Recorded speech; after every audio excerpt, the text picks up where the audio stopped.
Mr. Abdul Ghaffar is registered as manufacturer until sales tax of 1990. He carried out the following activities during the month of August 2023. Suppliers इसने की हैं, local taxable suppliers की हैं, examined goods हैं और export है। 18% tax ही नहीं है और 0%। इसने परचेजेस की हैं लोकल 8,000 की, इंपोर्ट की है 17,000 की। इंपोर्ट में हमारी अजम्पशन यही है कि इसमें कस्टम जो है वो इंक्लूड होते हैं। कहते हैं जी all the above amounts are exclusive of sales tax, इन सब में सेल्स टैक्स शामिल है। In July 2023 an amount of 365,000 was carry forward as sales tax credit. जुलाई में 365 का जो है था सेल्स टैक्स वो हमने क्या कर दिया, कैरी फॉरवर्ड कर दिया। रेट हमारा कितना है, 18% है। हमने अगस्त 2023 के लिए कैलकुलेट करना है कितना सेल्स टैक्स पेएबल या रिफंडेबल है और इनपुट टैक्स हमारा कितना कैरी फॉरवर्ड होगा। चलें जी इसको अब सॉल्व करते हैं। सिंपल सी बात है। मिस्टर अब्दुल गफ़ार है तो यहाँ पे आप उसका नाम लिखेंगे जी। ये बंदा कौन है, अब्दुल गफ़ार। टैक्स पीरियड है आपके पास अगस्त जो उसने कहा है 2023। यहाँ आ गया आपके पास अगस्त 2023। कैलकुलेशन करनी है सेल्स टैक्स पेएबल या रिफंडेबल की। तो सबसे पहले आपके पास आएगा sales tax credit. Data rupees in thousand का है तो सवाल ध्यान से पढ़ो, ऊपर लिख दो कि आप कौन सी बात कर रहे हो। रुपीज़ इन थाउजेंड की बात जो है वो यहाँ पे चल रही है। इसकी रुपीज़ इन थाउजेंड जो है उसकी हम क्या कर रहे हैं, यहाँ पर बात जो है चला रहे हैं। ओके। अब उसने कहा है कि उसने परचेजेस की हैं 8,000 रुपये की।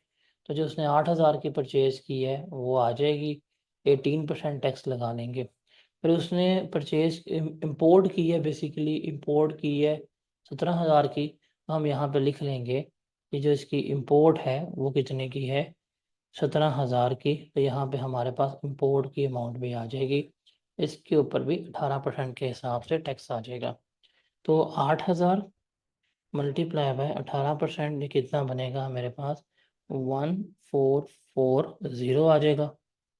1440 17,000 के ऊपर हम लगाएंगे 18%, तो ये आ जाएगा मेरे पास 3060।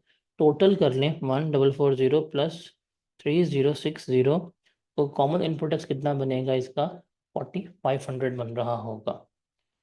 फिर सेल्स इसने की है टैक्सेबल 22,000 की, हम लिख लेते हैं टैक्सेबल सेल्स जो हैं 22,000 की हैं। एग्जाम्प्ट 3 की हैं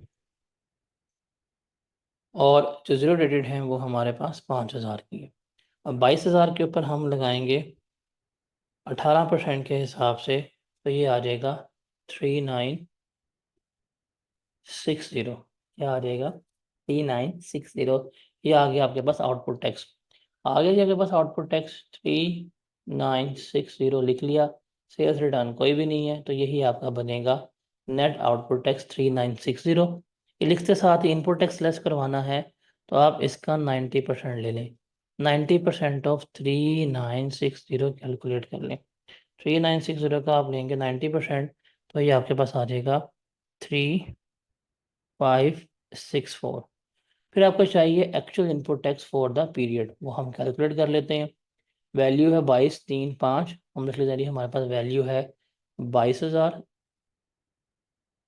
जीरो रेटेड जो है 5,000 थी। एग्जाम जो है वो हमारे पास 3,000 है। टोटल जो हमारे पास बनती हैं सप्लाईज वो 30,000 है। इनपुट टैक्स जिसको पोर्शन करना है वो मेरे पास कितना है, 4500 है। तो ज़रा ऐसे कर लें, अपोर्शनमेंट हमारे पास 4500 डिवाइडेड बाय 30,000 मल्टीप्लाई बाय 22,000 कितना आ जाएगा, 3300 जो है वो इसका जवाब आ जाएगा। फिर 4500 डिवाइड करेंगे हम इसको 30,000 से, मल्टीप्लाई करेंगे हम इसको 5,000 से, तो मेरे पास जवाब आ जाएगा इसका 750। और रिमेनिंग कितना बचेगा हमारे पास, 450। ये अब आपकी हो गई अपोर्शनमेंट। तो यहाँ पे टैक्स आपका आएगा input tax for the year apportion करके आपके पास आ रहा 3300। अब इनपुट टैक्स जो कैरी फॉरवर्ड था पिछले साल का वो 365 का था, वो भी आपने यहाँ पे लिखना है। तो 365 वो भी बीच में ऐड करें तो आपका टैक्स कितना बनेगा 3300 प्लस 365, ये बनेगा आपके पास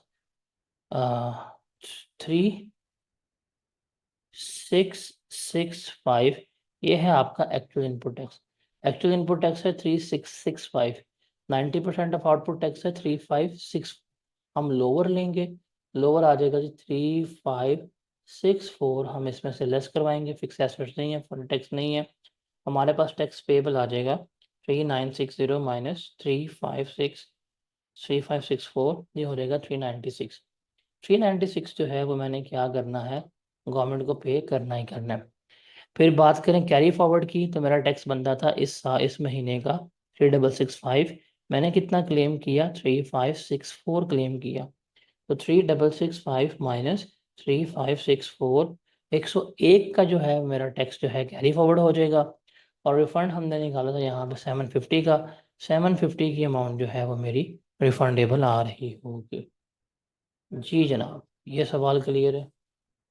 3 सवाल हमने यहाँ पे न्यूमेरिकल्स के सॉल्व कर लिए हैं।